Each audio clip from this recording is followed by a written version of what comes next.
بانی پی ٹی آئی ہسپتال سے واپس اڈیالہ جیل منتقل۔ جیل ذرائع کے مطابق بانی پی ٹی آئی کو ہسپتال سے جیل انتہائی سخت سیکیورٹی میں لایا گیا۔ بانی پی ٹی آئی کو ان کے سیل میں شفٹ کر دیا گیا۔ وفاقی وزیر اطلاعات و نشریات عطاء اللہ تالڑ نے ایکس پر بتایا کہ بانی پی ٹی آئی کا طبی معائنہ پنس ہاسپٹل میں کرایا گیا۔ الشفا انٹرنیشنل ہاسپٹل کے ڈاکٹرز بھی موجود تھے۔ پی ٹی آئی کارکنوں کی طرف سے شفا انٹرنیشنل ہاسپٹل کے راستے میں پیدا کی گئی سیکیورٹی صورتحال کے پیش نظر بانی پی ٹی آئی کو پمس ہاسپٹل لے جایا گیا۔ سپریم کورٹ کے فیصلے کی روشنی میں قیدی کو 20 اور 21 اگست کی درمیانی شب مناسب سیکیورٹی میں ہسپتال منتقل کیا گیا۔ ماہر چشم، ماہر قلب اور فزیشین نے قیدی کا تفصیلی معائنہ کیا اور انہیں طبی طور پر صحت مند قرار دیا۔ بانی پی ٹی آئی کی بہن عظمیٰ خان تمام مراحل کے دوران موجود رہیں۔ طبی عملہ اور طبی عمل مکمل ہونے کے بعد بانی پی ٹی آئی کو آج صبح تقریباً 5 بجے اڈیالہ جیل واپس منتقل کر دیا گیا۔ جب بھی ضرورت پڑے گی ان کو طبی سہولیات فراہم کی جائیں گی۔ بڑی بدقسمتی ہے، جو کچھ ہوا اس کی توقع نہیں تھی۔ کوئی ہے جو نہیں چاہتا کہ مسائل کا کوئی حل نکلے۔ ہم نے تو بڑی کوشش کی۔ سپریم کورٹ کا آرڈر بڑا واضح تھا، اگر اس میں کوئی ابہام تھا تو ریویو کی جا سکتی تھی۔ سپریم کورٹ کے آرڈر میں کسی قسم کا ابہام نہیں تھا۔ بانی پی ٹی آئی کو ہاسپٹل شفٹ کرنا اور وہاں رکھنا سپریم کورٹ کے فیصلے کے تحت لازم تھا۔ جو کچھ ہوا یہ بہت بڑی بدقسمتی ہے۔ Chairman P T I barrister Gohar کی میڈیا ٹاک کہتے ہیں اس کی توقع نہیں تھی کہ بانی کو کسی اور ہاسپٹل میں منتقل کیا جائے گا۔ سپریم کورٹ کے فیصلے میں کسی قسم کا ابہام نہیں تھا۔ سیاسی مسائل کا سیاسی حل ہونا چاہیے۔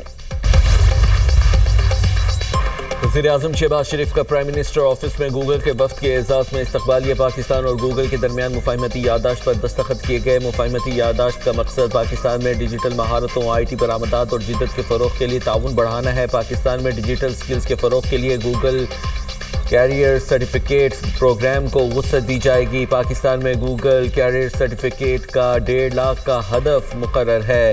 پاکستانی طلباء کو 1 سال تک گوگل اے آئی پلس اور جیمنائی سمیت جدید اے آئی ٹولز تک مفت رسائی حاصل ہوگی، جبکہ اسلام آباد میں اے آئی سینٹر آف ایکسیلنس کے قیام میں تعاون بھی کیا جائے گا۔ سرکاری خدمات کی فراہمی اور حکومتی امور کو مزید مؤثر بنانے کے لیے مصنوعی ذہانت کے استعمال پر تعاون بھی بڑھایا جائے گا۔ پاکستان اور بلوچستان کا حال اور مستقبل ایک ہے اور ہمیشہ ایک رہے گا۔ دشمن کے عزائم ریاست کے فیصلہ کن رد عمل سے ناکام بنائیں گے۔ فیلڈ مارشل سید عاصم منیر کا عزم۔ فیلڈ مارشل کی بلوچستان کی اہم شخصیات اور سیاسی قیادت سے ملاقات۔ کہا بلوچستان باصلاحیت، پرعزم، محب وطن اور باوقار عوام کی سرزمین ہے۔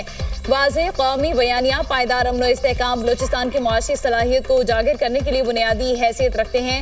امن و استحکام سے سرمایہ کاری کے فروغ اور بلوچستان کے وسائل کو عوامی خوشحالی میں بدلنے میں مدد ملے گی۔